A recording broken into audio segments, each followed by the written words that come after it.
ఎక్కడమ్మా ఇది వరకు 2 సార్లు ఇచ్చినా, ఇది 3వ సారి. ఇంట్లో ఎవరు ఉంటారమ్మా? ఎట్లా మరి పనికి వెళ్ళట్లేదా? ఎట్లా వెళ్తాం తల్లి ఇంట్లో?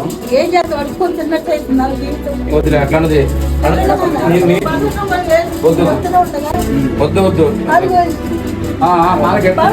వీళ్ళే నాకు రోజు ఫోన్ చేస్తున్నారు, ఏం పరిస్థితి బాగలేదు, నువ్వు ఒకసారి రాయొచ్చిందో అని ఒకటే ఫోన్ చేస్తారు. వీళ్ళు ముగ్గురు ఏం బాధ ఏడవద్దు ఇక్కడ నుంచి.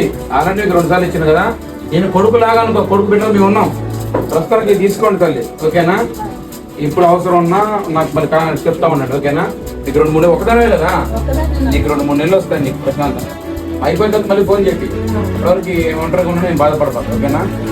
ఓకే తల్లి మరి వద్దులే. నువ్వు పెద్దదాని ఎప్పుడు అవసరం నాకు చెప్పు.